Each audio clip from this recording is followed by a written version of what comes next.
Oh boy. What'd I do? Do you do something bad? Nah. I just did. That's weird.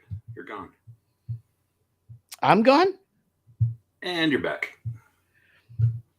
All right. Ready to rock? Do it. Welcome to the Rockstar Dad Show right here on Adobe Radio. We're here every Monday at 2 p.m. Eastern and then again on Tuesday at 9 p.m. Eastern and then wherever you listen to podcasts after that. We're doing something a little bit different today. So if you want to actually see us do this thing, we're broadcasting this to the Bowling for Soup Facebook. We're on the Bowling for Soup fan page. We're on the Bowling for Soup YouTube, and we're on my Facebook page as well. And so it's just kind of an idea I had, right? Because, man, do we have some stuff to talk about, Gary? You got a lot of stuff to talk about, huh? Well, first of all, you and I haven't done a show in a pretty long time. Yeah, I don't know, leading up to going to the UK, you were out of town for a bit, and things just got kind of wacky, and then we were gone. So here we are. Yeah. We're back. I mean, we sort of planned to have a couple of reruns or whatever going into it was just hard to get. Why was I gone? Where was I? Now that I think about it, I don't understand where I would have been. I don't know. You went somewhere. Oh, I went to C2C Festival and then came back from that. And then it doesn't matter. What matters is that we got busy and we sort of haven't done this in a while. So it's good to see you. I did get to see you though. Was it this weekend? Yeah, it was Saturday. We went to our friend Mark and Bonnie's house and swam. Yeah. And had a great time. And my daughter put on a huge show as her new character, Johnny Donut. So that's where I was headed next, man. It's just, it's so funny to watch, people who are super close to you, to watch their children grow up, because we get to see everything in these phases. Like I go a month or two without seeing your kids. And, it's like, Tyler is almost as tall as you now. And it's just like, Tyler is at that age now, listeners, where he prefers adult conversation, and so but every once in a while we get on a subject that he can't hear, so Gary has to go like, hey, go throw the ball or jump off the wall or into the swimming pool or something, like he is at that like weird spot though, because like heading over there he's like, are there going to be any other kids my age for me to have fun with? And I'm like, yeah, Everett's coming. And then when we get there, all he wants to do is hang out with you and me and Mark and talk about sports. And just talk about sports. And then me and him played a pitching game, to end the day. He cheats. And I've been meaning to talk to you about this. Your son is a pumpkin eater. And but he won, but I called him out on his shit. I'm like, you're what are you doing? Yeah, as you should call him out on that. That pitching game that you were doing in the pool is what he and I do. Anytime we go to the pool, we have to play that. But like, that's what we do in our front yard. Yeah. In between our houses, we basically just have like a bullpen, right? And so we use that as like, once we warm up in front of the house, we go in between the houses, use that little narrow area. And that's where he practices his pitching.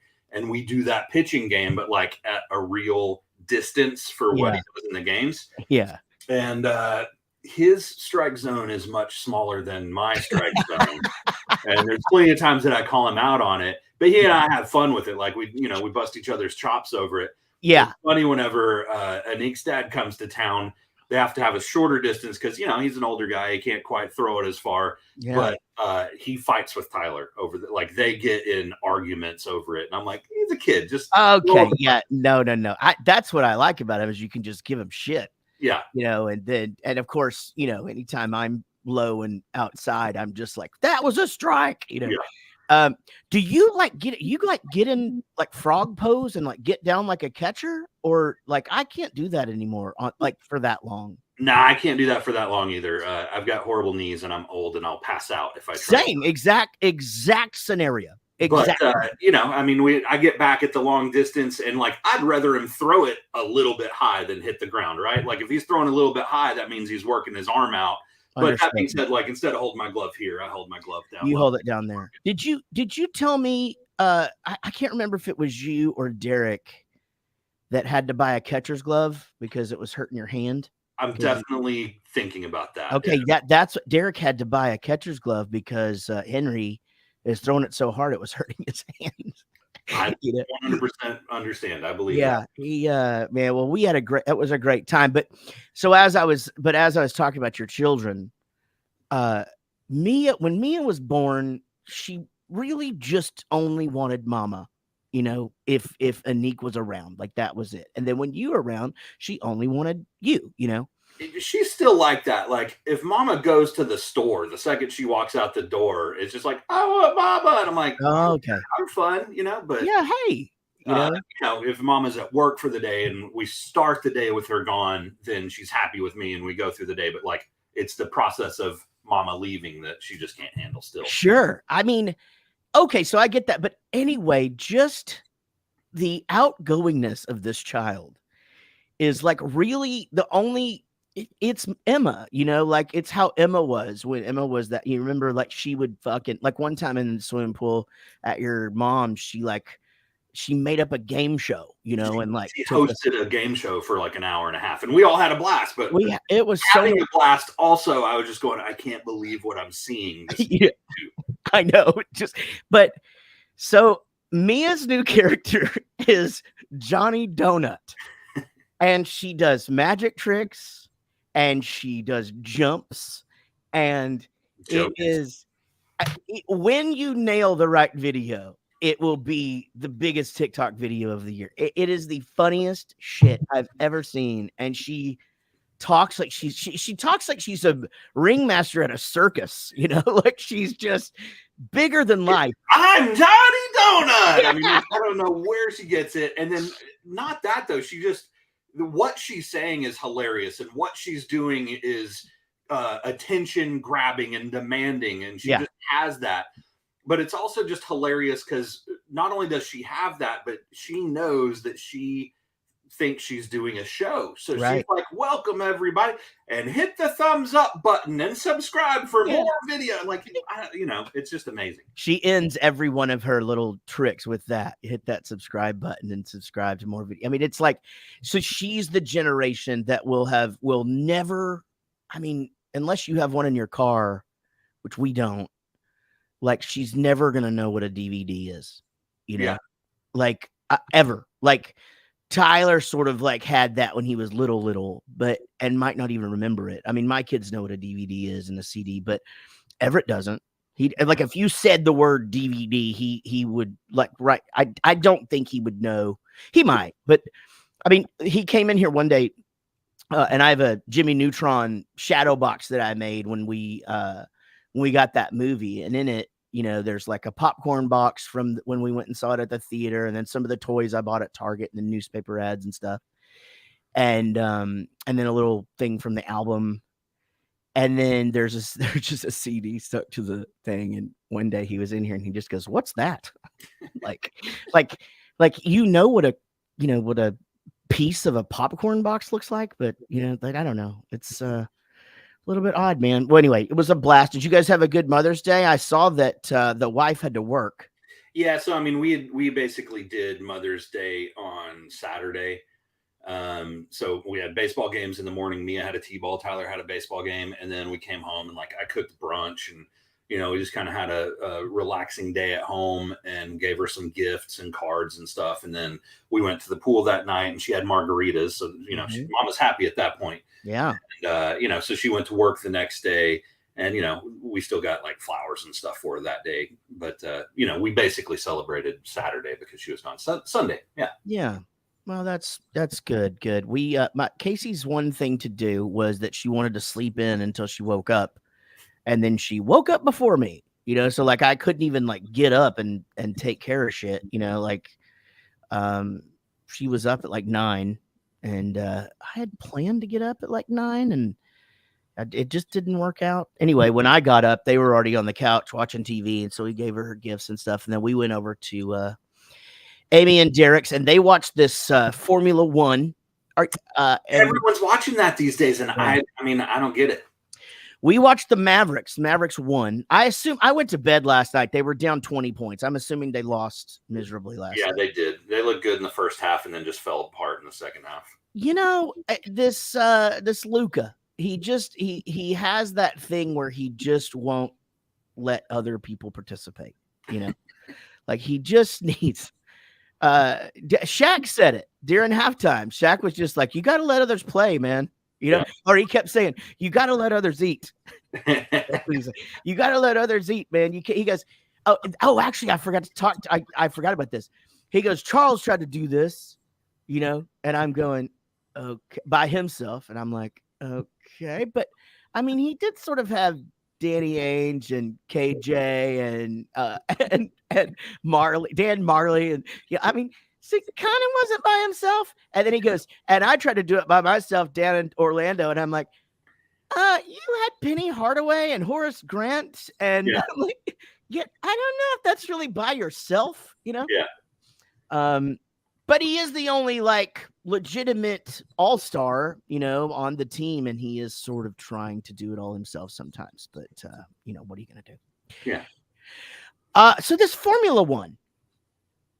So last year, we went on a trip with the Pit Singers and the Fishers, who, if you listen to the show, you hear about them a lot. If you're a fan of Jaret Goes to the Movies, you see Amy every week. So we went on this trip, and these Pit Singers are so crazy about this F1. And like they watch this show on have you heard of this Netflix? You heard of that? I've heard a little bit about that. Yeah. All right, cool. Well, they don't mail you DVDs anymore. Did you know that?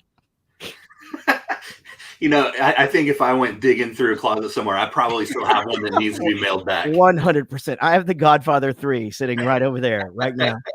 And one day we're going to get around to sending that back. In season 3 of Weeds. Yeah. Anyway, they're crazy about this. So they got into the show, and apparently, so this is basically what happened. Apparently, that the whole F1 organization, I guess, was losing buckets of money, like $1 billion a year or something crazy. And that's not the best business model. No, and some marketing guy just goes, you know what we need to do? We need to market to like 18 to 36. And the head of the guy was just like, oh no, they can't sit still and watch a race. We're marketing to like 50 to 63 or whatever, right? So, okay, so you're basically marketing to NASCAR, you know, ish. Yeah. People who want to sit still and drink beer and don't have to be to work the next day. So this guy goes, no, we're going to take it to Netflix, and we're just going to make it this whole thing to whereas you can be interested in it and never have even watched a race. And boy, howdy did he do it. Yeah, I mean, that's it. I know people that have never been into any kind of racing, and like now F1's their thing. Somehow they've got girls into this, man. Like Amy is so invested in it, and their friends, Lisa and Demi, who are another couple that were at Mother's Day. Demi's a boy. Not Lisa. Lisa's a girl. And which is fine. If they were both girls, that'd be fine. If they were both boys, that'd be fine. I'm gonna get out of this. But anyway, Lisa is like even into it or whatever. They're jumping up and screaming and going crazy. And anyway, boy, they have figured that out marketing wise. They made them all into characters, you know. And so now I guess you just watch your favorite guy drive. Huh. So basically, you just need to get a Netflix documentary is what you're getting at, and then you just market 18 to 36 and everything's taken care of. You're onto something here. Here's what you're onto. We should do a documentary, but we got to figure out our angle, you know. Like I don't want it to be like one of those things where like we go back out in the van or whatever and DIY, because fuck that. I'm not carrying shit up. We've graduated. We carried shit upstairs way long enough. Yeah. For us to have to do that. Of course, I guess you get loader, but you don't get loaders. And anyway, forget that fucking angle, Gary. We're not doing that. You're listening to the Rockstar Dad Show right now, by the way. And those of you who are watching us on Facebook or YouTube, this is a special deal that we're doing today. Trying it out, trying to throw these out there and see. But plus, later on, we're going to talk about Gary and him feeling ill and all that. But yeah, I mean, like the thing I guess about this Formula One thing is they don't just drive in a circle, you know, like they drive. They turn both ways. Like, yeah. So, I mean, I don't know shit about it, but I've seen it on TV before. I don't know if it was Formula One when I was a kid, but you know, like they set up the tracks through the city and whatever. And I always thought that was cooler than the NASCAR thing to me, because NASCAR is just like hit the gas pedal and turn left every now and then, right? Yeah. And, these guys like hit the gas pedal and slow down sometimes, and they sharp turn big, like, you know, I don't know. It's like more difficult, it seems. they turn every now and then. Yeah. Yeah. I mean, the thing is, though, I guess that it is, though, it's like this whole shake and bake thing where like one guy has to let the other guy win all the time, you know? And so it's all about Mercedes and BMW and, you know, all this. Anyway, I don't know anything about I couldn't do it. I'm going to be honest. We didn't really try that hard. We turned it on one night and we was on that same trip, and the Fisher's kid Callan was asleep on the other side of the wall. And like, you kind of, it's one of those shows where like, it's really loud when the cars are going, you know, like when you're watching Terminator or some shit. And all of a sudden it's like, Jesus Christ. Sounds like the Mercedes and the BMW thing a minute ago. And so Tyler and I were driving down the road the other day, and we drove by like a car show, you know, like classic cars and new sports cars and all this. And he's like, Dad, what's the point of a car show? I don't get it. And I was like, well, you know, I mean, I'm not really into cars. So far, you aren't really into cars. But there's people that are into cars. Yeah. And so, like, they fix up their car and they soup up their car and they make it cooler. They get an older car and they like bring it back to perfect condition. And they're just into cars. And so they park and they open the hood and they let other people that are into cars walk around and look at their car. And they talk about when it was built and what they did and yada, yada. And he's like, yeah, I just don't get it. I'm like, it's fine. You're into other stuff. Like, you talk about baseball nonstop all the time. Like, you know, you find something you're into and you're into it, but we're not car guys. No, us either. Jack got into cars for a while. I mean, he still is. I don't know why I just said that. For a while, he's still into it. I mean, it was really weird. It was like one day, I mean, literally like 1 week he goes home to his mom's house. He comes back the next week, and he just can, any car on the road, he could just tell you what it is and like what year it is and all that stuff. Like, it just literally, like, overnight, it just became this thing for him. And he's still like that.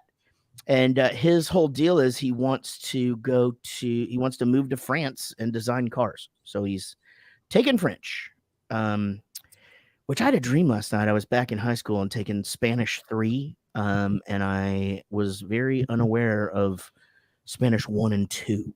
It was somewhat difficult. You just have to have my daughter teach you.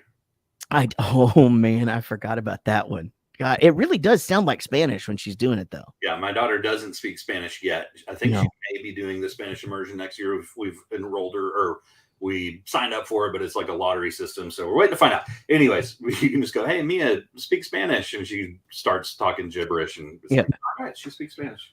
Yeah, it does. It sounds real though. Like she does the rolls, the R's and all that shit. All right, Gary, we got to take a break. When we come back, let's talk about the UK tour and all of the shenanigans. Oh boy, that went down. You're listening to the Rockstar Dad Show right here on Adobe Radio, wherever you listen to podcasts. I mean, you know where you're listening to it. You know what to do. You know what to do. Y'all listen to this. I need a drink of water.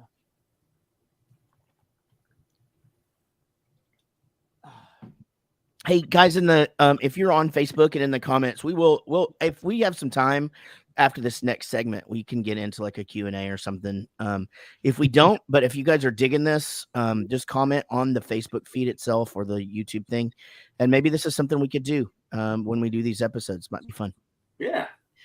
especially when it's just he and I. Like a lot of times the guest doesn't want to be on video, which I understand. Like I like to be warned about that too. So I, put on a shirt and all of that. Okay. Welcome back to the Rockstar Dad Show. You are listening to Adobe Radio, and aren't you lucky? It's me, Jaret, and Gary is over there, and no guest this week. We just needed to catch up. We Bowling for Soup, new album out. Pop Drunk Snot Bread. I mean, there's a whole thing we could talk about there, but we should really talk about the UK tour because we get over to the UK. It's our first actual tour in 2 years. Like the first thing more than 3 or 4 shows. Yep. And when we're in the UK, we play fairly large venues, but those fairly large venues over there many times don't have their own PA systems and things like that. So we have to take our own what's called production. So in other words, all the speakers and the lights and all that stuff that you see came out of our truck, which we don't own any of that shit. It's just, there's companies that are doing it and all that. And so the first day was a bit of a clusterfuck. They just could not get it together. And I don't blame my guys or our guys. I don't blame the production. I mean, it just wasn't coming together. It wasn't coming together. And, even though there's a lot of people that are hired to do that and they know what they're doing. I mean, going from, hey, here's a big empty room that has nothing in it to we're going to build a stage. We're going to put together a PA. We're going to put together lights. We're going to put together. You have to bring in electricity for this. You have to bring in all sorts of generator. There's just so much stuff that goes into it that it all has to work perfectly. And they haven't set it up yet. So first show, it's literally just shit that came out of a warehouse for the PA, a warehouse for the lights and all that. And it's like, so they have to build the light truss. Once those light trusses are built, for the most part, a lot of them can go in the truck with the lights already on them and stuff like that. So sometimes they can, sometimes they can't. So it's literally starting from scratch. You don't have, any of the stuff labeled the way you want it or any of that. I mean, all that stuff is gone. So rough go. First show. In fact, the poor Dolly Rots, I should mention the Dolly Rots were over there supporting us, and Lit was supporting us as well. The Dolly Rots only got to play like 10 minutes. Their monitors were dog shit. Their sound was terrible. We felt awful about that. I mean, it wasn't our fault, but that's what happened. And so any of the hardcore fans that complained, we offered them free tickets to another show and tried to take care of everybody. But, the main thing is that we've been there and we know what that feels like. We know, just without a net, no monitors, and you just know you feel like shit. And like when audience members are like pointing their ears, telling you like, we can't hear you, that kind of thing. And it's just like, can't do anything about it. It is so frustrating. It is just so frustrating. And it's completely out of your control. I mean, you can stop the show and sort of say something about it, but it does zero good. And the thing about like, it takes a lot for us, especially to like say anything about our monitors. Our monitors basically is what we hear, by the way. So all of us were using these things called in-ear monitors, which are basically like really badass earbuds. Yeah, headphones, whatever. Headphones that are like molded to our ears that, and then we all hear different things. So it's like, I'd need Gary's this drum and this one, but this one I don't need. And then, I don't want to hear this. I want to hear this, that kind of thing. So when that stuff's not worked out, it just, or nothing. So anyway, it sucked a little bit, for them. By the second night, though, we were rocking along. And then we get to the fourth or the third day, I believe it was. And they walk in to the place. And it's just, so this place basically had no electricity, and it was Easter weekend. And the venue hadn't even figured out someone to come and like turn the electricity on. I mean, it was like a building that had just been sitting there for a while. Yeah. And so our guitar tech was like, maybe we need to have the electrician here before we start plugging stuff in. And which was a good call, because the only thing that got plugged in, which is kind of one of the worst things, but still it could have been worse, was the soundboard. So guys, if you don't know what the soundboard is where like in the middle of the room, all the way at the back of the room, usually they'll just be like a bunch of guys with a bunch of gear. And if you wonder what they're doing, they're mixing the sound. They're making it sound out front like what you're hearing. And that's their job. And they plugged that thing in and it exploded. Yeah, that's kind of a big deal. That's kind of an important piece. Very big deal. So they never came and woke me up, and I would just kind of kept looking at my phone and like, why haven't they come and got me yet? You know, and I'm like, maybe I'll just get up. And then Dave finally comes in and he goes, hey, it's really bad.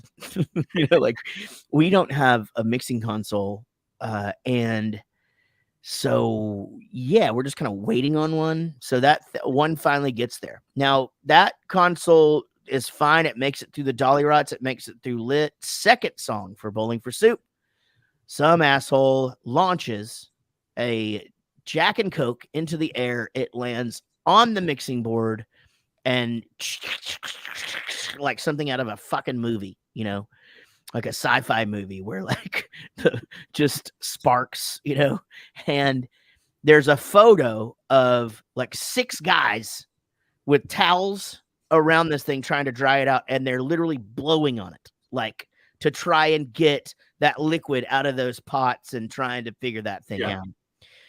That thing was fucked, and we somehow made it through the show. I don't know. Actually, we'd have to ask them how that's even possible. I don't really understand what happened there. But then the next day we plugged in the original one that fried, and it just worked. And that's how we finished the tour. It's like the old Nintendo cartridges, right? Whenever it didn't work, you pull it out and then you put it back in. Totally. Or like when a CD would skip, you know, we're back to that shit now, right? Like you just fucking blow on it, wipe it on your shirt. Yeah. And it was fine, you know? But yeah, I don't want to get too far into that. I see you, Faith. No, hold on. Charlotte, I see you commenting on the beer throwing idiots. And man, you know, I was seeing people getting hit in the face with flying beers, and then that, you know, on the soundboard or whatever. You know, sometimes like we only get a shower every 2 or 3 days, and like a beer launches on us or whatever, and it's like then we smell like stale beer. It really just fucks up a show. So I basically asked that anyone that threw a beer, I asked that everyone around them kick them in the fucking nuts, and if they didn't have any nuts, just kick them in the pussy. I think it's totally fair. I think it's fair. I might have said vagina, but because over there it's a fanny. But anyway, I don't have any sympathy for them. You know, like I'm all for people having a good time. You know, and I did a TikTok about mosh pits. You can go see what I think about that on my TikTok. But anyway, so we get to Swansea, Wales, and now the first even sort of rambling I get about this is we had gone out to do the VID, and which is basically before the doors open, we go out and we play a few acoustic songs, and we get to the point where then the Gary and Chris come out to take a photo with everybody, and Dave comes out and he just goes, Gary's not going to be in the photo. I'm like, okay, you know, that's fine. What's going on? He goes, oh, we had to get him a medic. And now Dave is amazing. He's the greatest tour manager of all time. But when he's under duress, he doesn't always complete sentences. So he's just like, yeah, it's a medic. We get him a medic. We got a medic on the way. And he's just, you know, and I just probably saw panic attack. Or you know, his heart or something. And I'm like, fucking what? Yeah. And you can also tell, like, not only is he not great with sentences in those situations, but like his tone goes down. Yeah. Serious and like. And understand, we have never in the history of this fucking band ever that I can remember ever had to call a medic for anybody on our I have the chills right now. Like for our band or crew, I don't think ever, except for like maybe when Ido chopped the top of his head off in the ceiling fan, but that's a different story. So from your perspective, you know, what was going on? Do you want me to start like before and like even before tour, and just kind of set the situation from That's what probably that's probably for the best if you want it to sort of end with what was wrong. Sure. I mean, obviously, the I way think that it plays into the situation. okay. I mean, whatever the easiest and most comfortable way. I mean, basically, look, this episode is so that everybody knows that you're okay. Yeah. I just tell it however you'd like, and I'll do play by play. I'm Tony Romo. So before we leave for tour, and obviously I think it's important to say too, we had not played more than 3 shows in a row for 2 years. Yeah. And we decided that this was going to be like a celebratory, rip rocking, like it was a very energetic, very demanding set, right? Yep. But before we go on tour, I'm trying to knock off a few lbs, trying to lose a little bit of weight, trying to eat healthy, and go to tour in good health, good shape. And so I was eating extremely clean, like no processed foods. I'm eating meat, vegetables, eggs. That's it. Like not even a bunch of cheese. I love cheese, like trying to eat really, really healthy. And I had lost some weight. And whenever we get over there and go on tour, my bright idea is, hey, I'm losing some weight. I feel good. Everything's going good. I'm going to just try to continue eating as best I can. Now over there, or anytime we're on tour for wherever, we just get garbage, right? We get pizza, we get burgers, we get crap. But in my mind, I'm like, hey, I'm going to keep on trying to eat as healthy as I can. So if we got burgers, I'd eat the meat, not the bun. I wouldn't get sides or whatever. If we got pizza, I just eat a little bit of the topping off a piece or two. I'm not trying to eat all pizza because it's for everybody, right? So I'd eat a piece or two. And just not eating much food, not eating a lot of food, and just probably, if I go back and look at it, I was probably eating like 700 to 1,000 calories a day.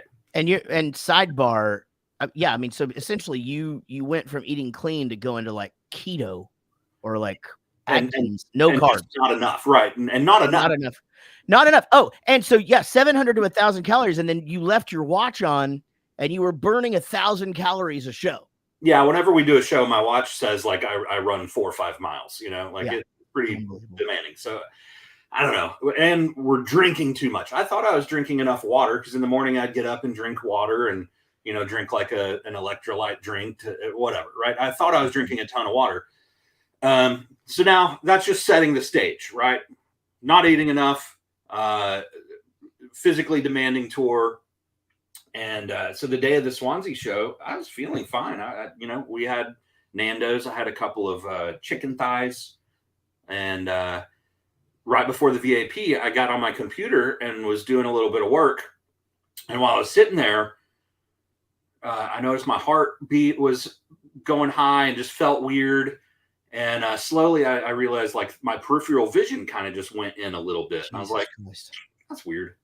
I don't like that. And my hands got a little tingly and I was like, okay, that's really kind of weird. So I set the computer down and just kind of stood up and like started walking around just to, see what was happening. At this point, my heart rate was going up and down and it like shot through the roof, just standing there. I had my Apple Watch on. I could see what my heart rate was. I'm like, this is weird. And kind of wanted to go outside to just like get some fresh air.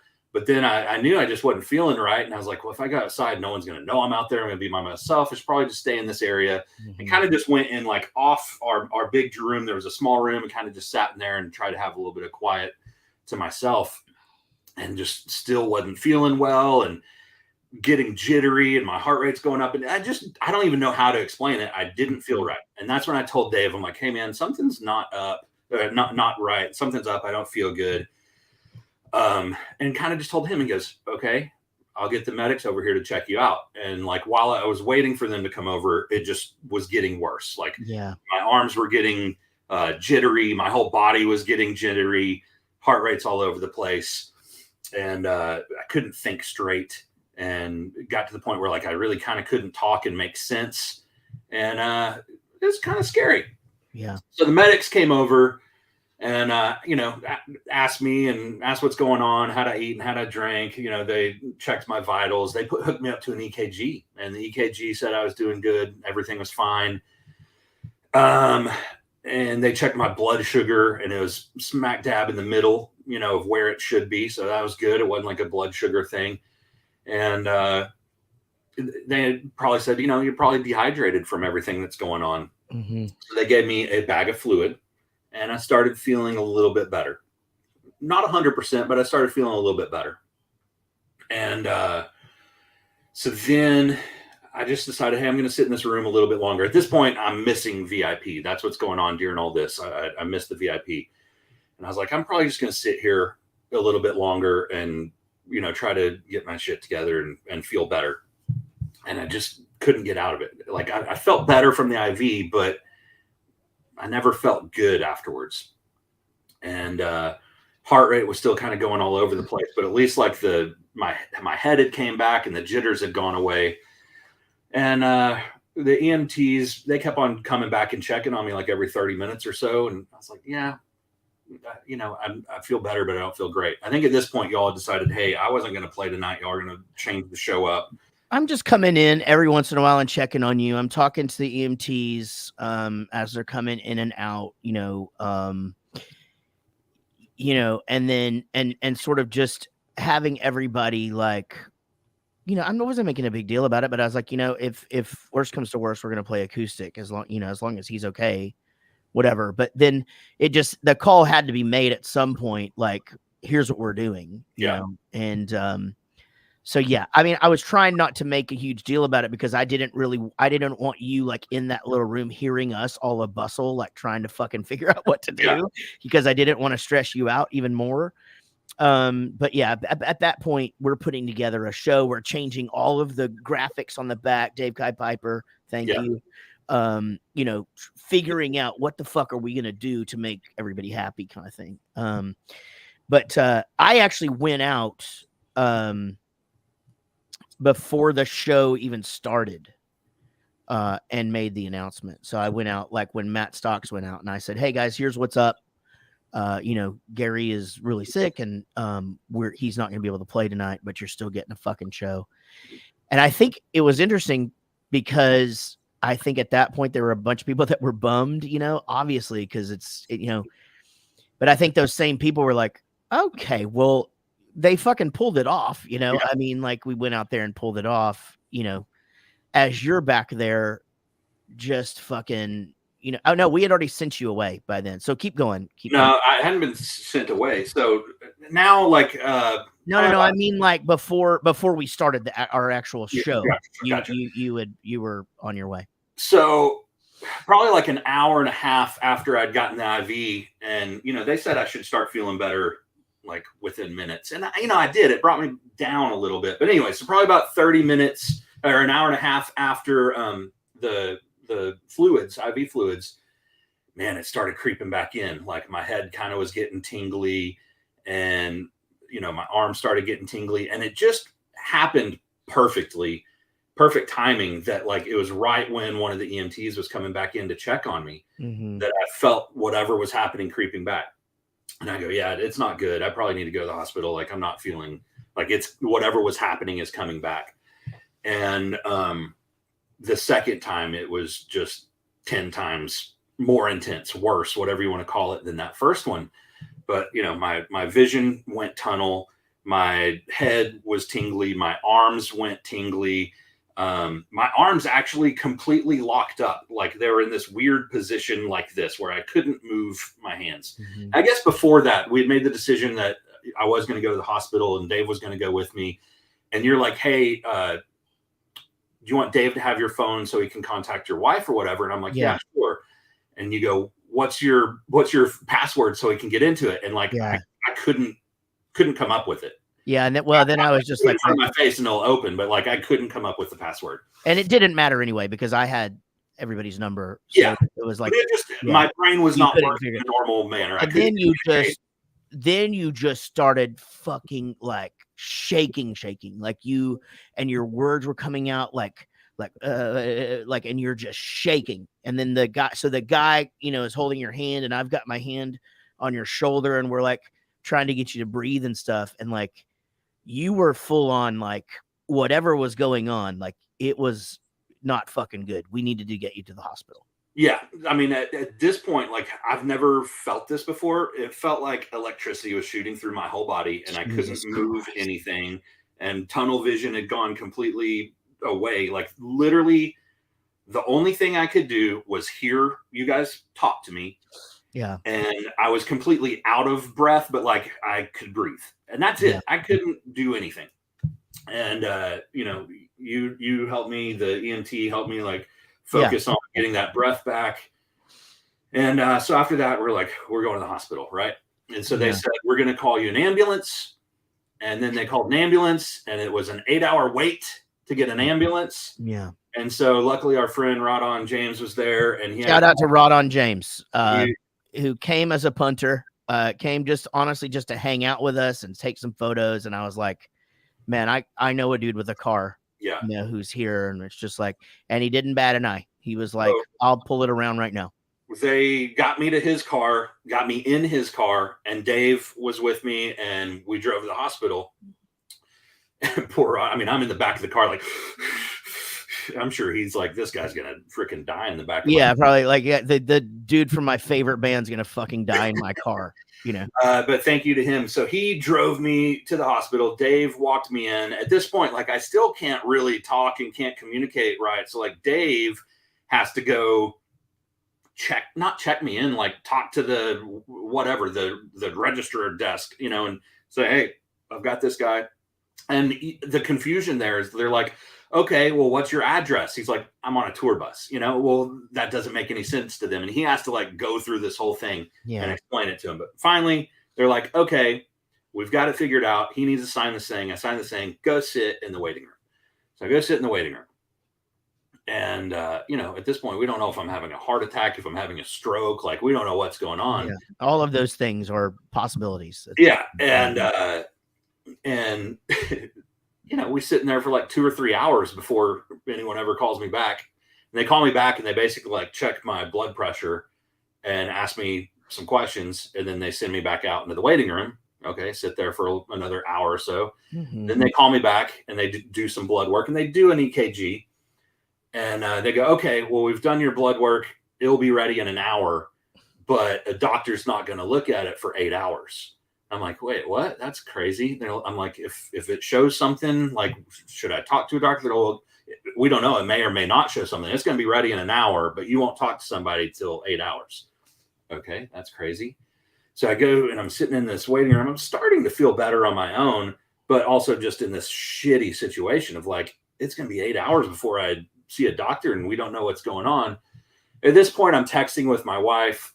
She's a nurse, and she comes up with the genius idea of, hey, just go to the nurse's desk and ask them if you can see your labs once the labs are ready. Yeah.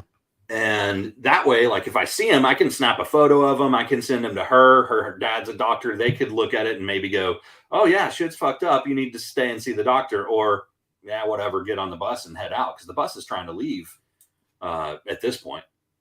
And so I do go. Not the proverbial bus, the actual bus. The bus is going to the next city. Yeah. So I do go talk to the nurse's station. They won't let me take a photo of it. They won't actually give me a copy of it, but they said they would look at it and like I could take handwritten notes from what they tell me. And everything looks normal. There's one lab that's not back that they say I should wait for. Okay. So I wait like another hour. I go check on it. This one lab that I need to wait for comes back, and they're like, yeah, this number's elevated. It could indicate a heart attack. So you should probably wait. We'll take more labs in 3 hours. Okay. So at this point I go and I have to sit in the waiting room for the 10-hour wait to actually finally talk to a doctor. And whenever they do labs again, it takes another hour. And then whenever that comes back, that number they were worried about had gone down. So that's good. That number had it stayed the same or continued to go up, it could be a heart attack. Going down meant it wasn't a heart attack. So at this point, I'm talking to the doctor. They do another EKG. I tell them all the symptoms. I'm talking to him, telling the whole story I'm telling you guys now. And one of the doctors like, you're probably dehydrated and have heartburn. And I'm like, that's not what happened here. That's not the thing. And I tell him, I don't know if it's a panic attack, heart attack, this or that. And he's like, maybe a panic attack. I don't know. Like, they at the hospital never agreed or suggested or said anything about the panic attack. They never gave me more fluid, IV fluid, even though they said I probably was dehydrated. I never saw a hospital bed. I never saw a examination chair or anything. It was not my favorite experience in a hospital ever. Basically, they said, I did talk to a doctor. I talked to another doctor, and I did talk to a cardiologist. He looked at the EKG and said, we don't think you're having a heart attack. We don't think you're having a stroke. We don't know what happened to you, but you're good to go. That made me feel a little bit better, but not great. So from there, I'm leaving the ER after sitting there for 10 hours, feeling a little bit better. Mm-hmm. There's nothing to eat or drink in the ER waiting room. There's a vending machine it only takes coins, and we don't have coins. One of them's broken. Everyone there didn't have anything. So at this point, I'm dehydrated and hadn't had a lot to drink for the past 10 hours. Hadn't had anything to eat. Dave got me something to eat. I think he DoorDashed Starbucks or something. I was going to say, you can so at this point, maybe a McDonald's patty or the top of a pizza. Yeah. Good for you. At this point, we get on the bus. We're heading to the next city. And well, hold on. Let's back up just a minute. Oh yeah, go ahead. No, you're right. You're right. I got ahead of myself. Okay, so before you're just leaving the hospital, we got to take a break. You're listening to the Rockstar Dad Show. We're talking about Gary and what happened to him in the UK and why he ended up having to go home and how he's doing now. So thanks for listening, and listen to this, and we'll be right back. Welcome back to the Rockstar Dad Show. I'm Jaret. Gary is here as always, and a little Gary-centered show here. This is going to be the only show in the history of all things we've ever done together where you've talked more than me. Yeah. I mean, I'm sure there's been some drunken nights on the bus where I talked more than you, but it wasn't recorded, unfortunately. Only if I'm completely out of commission and not making words. Yeah. All right, so you leave in the hospital, you get back on the bus. We're heading to, actually, luckily, we're heading to a day off. Yeah. Right? So, yeah, which sort of, actually, I don't know, what's going on with me, by the way, you know, we're worried sick. We can't really get any information and all of that. It sucks from our end. Definitely not as bad from your end as well, but the fact that the next day is a day off, I started, in hindsight, I'm just like, that just prolonged shit, like I wish we would have fucking put you on a plane that day, but I get, they're in. We didn't know. We didn't know. You had been to the hospital. You're back. We have a whole day where you can do nothing but rest. It's like, everybody's like, okay, he's going to be good as new, right? Even at this point, my expectations are we're going to go to the hotel. I'm going to sleep, get something to eat, and then, we're back. Yeah. So what happens is we jump in the bus leaving the ER, and it's like a 5-hour drive or something. Yeah. It was supposed to be a 2 hours in the middle of the night, but because it was daytime, it was going to be a 5-hour drive. I don't know how that worked, but that's the math. Anyway, so I just eat something, crawl in my bunk, and I'm like, I'm going to sleep this whole way. I'm going to sleep once we get to the hotel. But I'm in this weird state of like falling asleep wakes me up. I'm completely exhausted. I'd been awake at this point for almost 24 hours and had this crazy ordeal. But like I am exhausted, but anytime I would fall asleep, it would wake me up. And I do that the whole 5-hour drive to the hotel or to the day off. We get there, we have to park somewhere, then we get driven to the hotel. We get to the hotel, and I'm going to go check in my room, get something to eat, get some room service, take a shower, and go to sleep. Well, I get the room service. I'm starving, I'm hungry, but I just can't eat. Like I eat what I can, but I'd have no appetite. Take a shower, get in bed. And I mean, what time is this? It's probably 1 in the afternoon. No, it's later than that. It's probably 5 in the evening by the time we get checked in and everything. And I mean, I maybe slept for an hour and then just couldn't sleep anymore. Yeah. At this point, I called my wife, talked to my wife, talked to a few other people, and, did what I could. It gets to be about 8 o'clock at night. And I'm like, I know I need sleep. I'm going to go to sleep now, turn off all the lights, turn off everything, and just lay there. Yeah. And if I did fall asleep, it would wake me up, and I couldn't sleep, and I'm completely exhausted. At this point, I don't know. I do that for hours and hours and hours.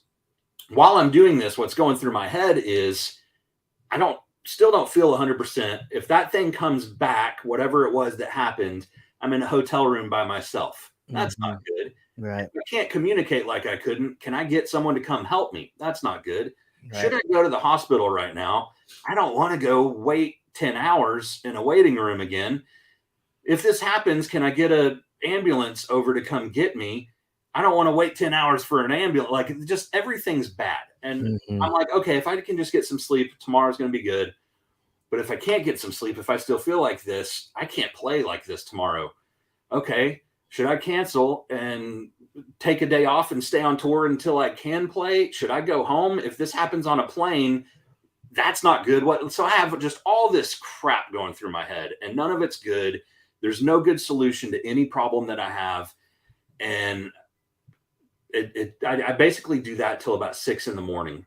And I try to go to sleep. And if I would go to sleep, it wakes me up. And at 6 a.m, I get on Instagram and I see that you're awake. Yeah. And I messaged you and we talked back and forth for a couple of minutes. Yeah. Finally, I'm like, hey man, can I get a Xanax from you? Yeah. You give me one. And I finally go to sleep at like 6:30 a.m. Right. And I sleep till about 8:30 when the room service tries to come in and, they wake me up. But I sleep a little bit on and off till it's time to leave. We get on the bus. We go to the next venue. I jump in my bunk and I sleep on and off.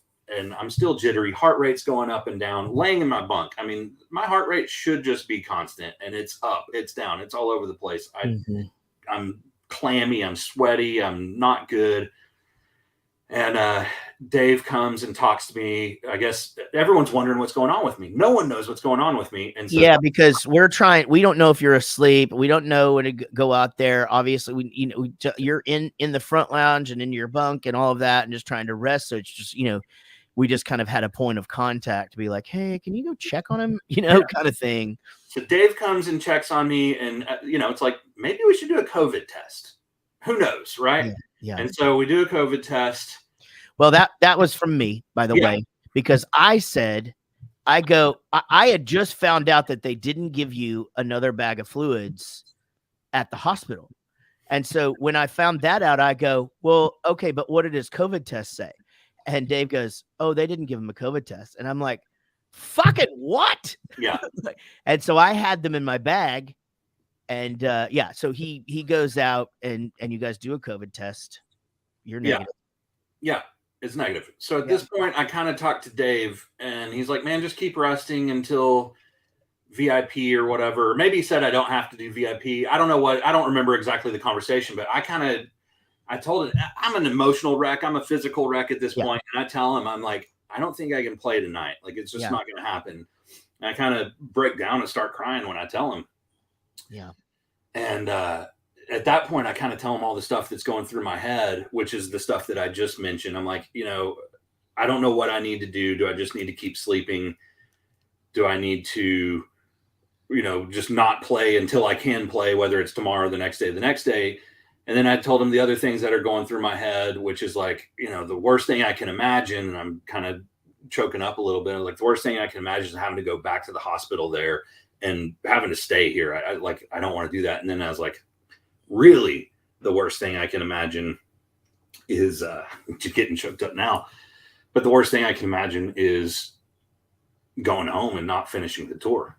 Yeah.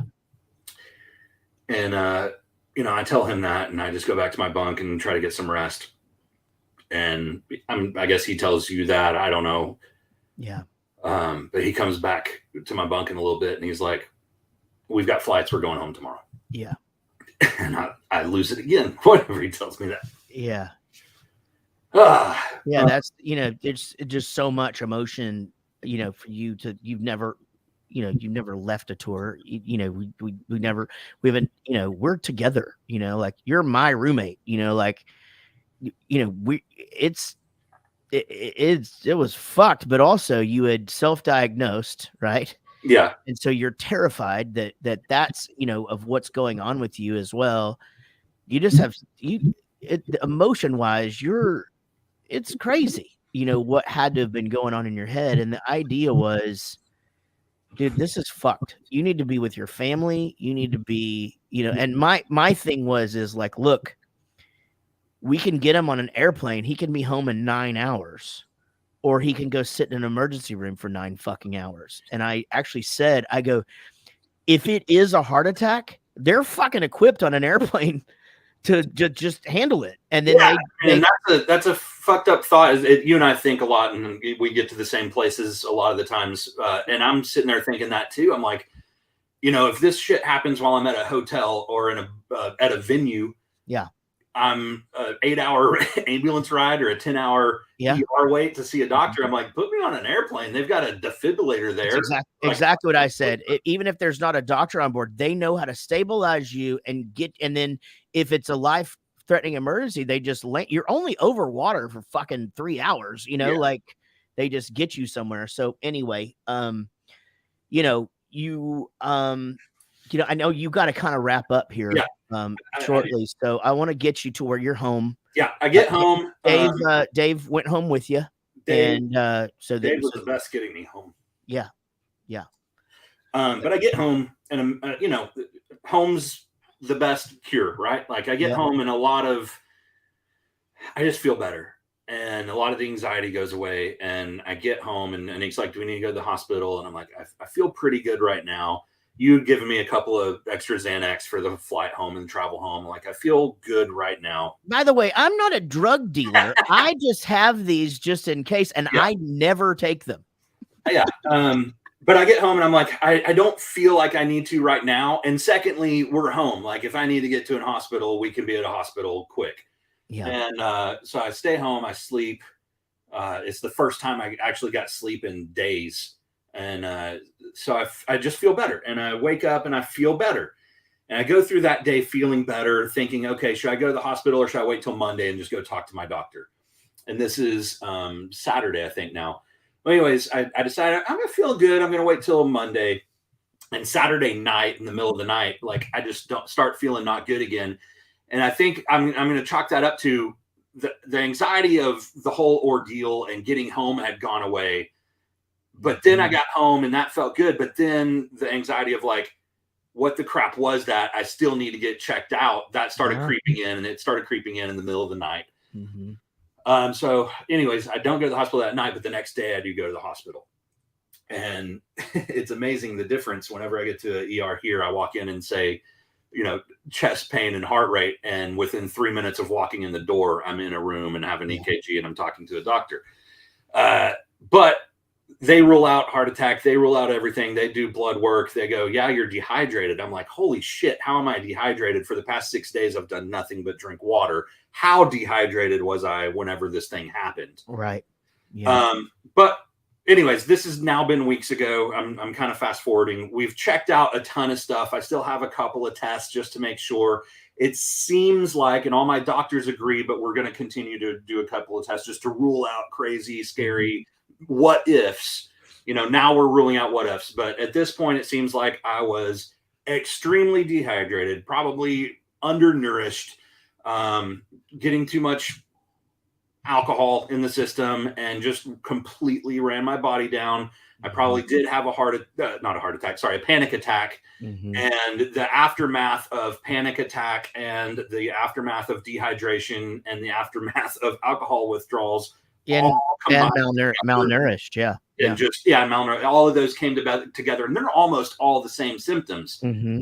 And so it just intensified, and my body was done. Yeah. Man, I'll just say this. I see everybody commenting on I'll just say this right now. Look, when we talk about emergency services and the difference in the two countries, you guys are funded by your government or whatever. We understand that there's holes in all of that. When we talk about the differences, just understand ours are private and we have to pay for it. So, I think that and that's what we're used to. So, it's just, it's differences in what they are. Our medical costs are through the roof, and you've got to have insurance and all that shit. So, though we're not huge fans of what you guys have over there, we do understand it is what it is.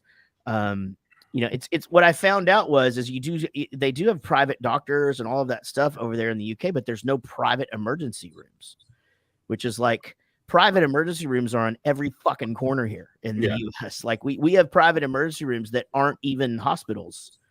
or anyway, that's what Casey Fisher does, one of our good buds. Dude, thank you for filling us in with on everything. I did want everybody to hear it from you. There's so much more to the actual story, and we can talk about that, or we can let it lie. It doesn't matter. I do want to just really quickly a few shout outs. Daniel Cotton, who never in his wildest dreams, I don't think, ever thought he would end up working for a band.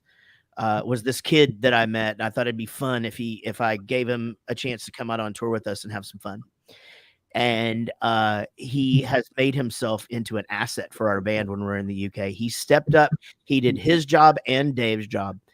Our crew stepped up.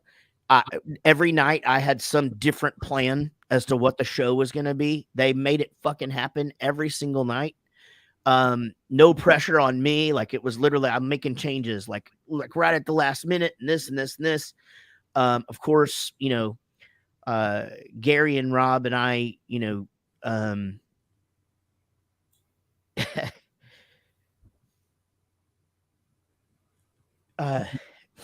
we did the best we could. It was not fun at all, and we were fucking extremely worried about you. And it's like one of those show must go on things, but it's like I kept questioning, like, must it? Like, I don't know if this is the right thing to do. In hindsight, it was. All of the crew guys stepped up. I want to thank Kevin from Lit, Kelly Dollyrot for working up songs on the bass, Dave from Lacey. First Taylor from Lit for learning 4 songs on drums so that we could do a partial electric set on the second night.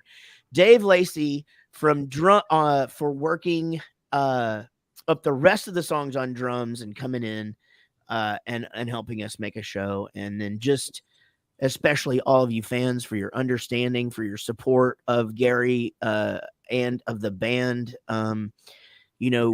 We understand how lucky we are. I say it in every interview.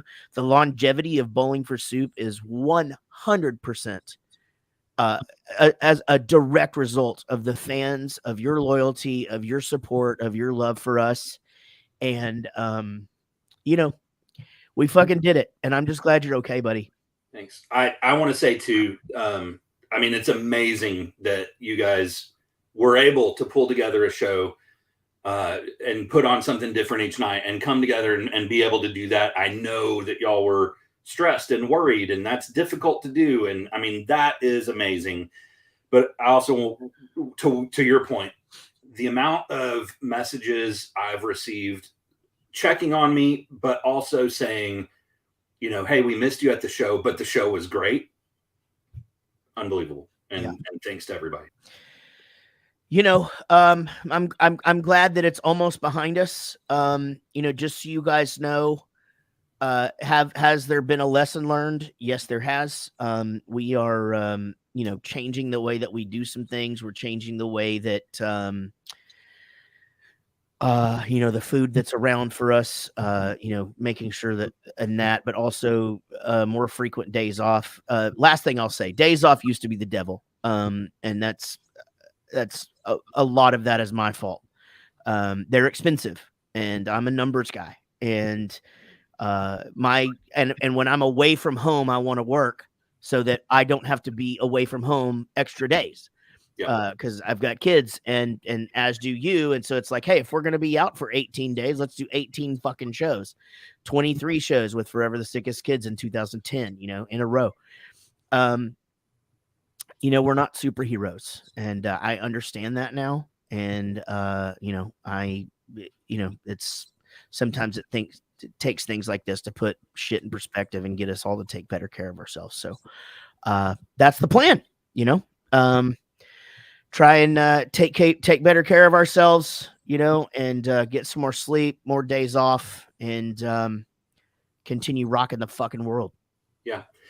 I like this format, doing this live, getting messages and stuff. Unfortunately, I am going to have to go. Yep. I have my daughter's preschool graduation, and I need to get out. That's the right. door. You got to get the fuck out of here right now. Go. But I wish we could take like questions and stuff. And if people watching this like this, let us know, and we'll do it again. And after I get done with our graduation, I'll log into the comments and see if there's any questions or anything that I can get back to. We appreciate y'all for listening. Everybody on Adobe Radio. Actually, Sean, just edit that part about that whole thing out that he just did. I'm just going to end the show. And but he did mean all that shit for you guys that are on the thing.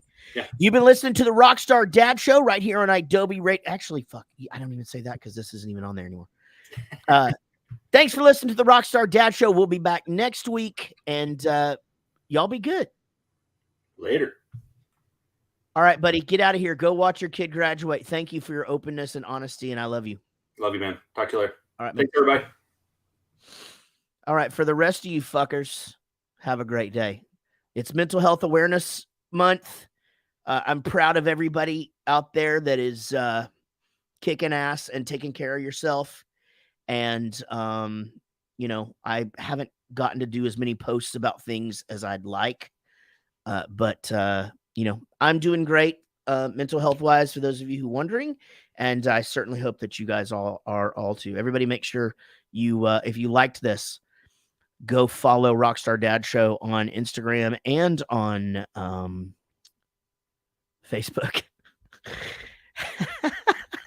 And sorry, I just completely like everything just went completely out of my head at the same time. And yeah, and go follow Punk Rock Saves Lives and Foundation 45. And I'm going to go make a TikTok. See y'all later. Y'all be good.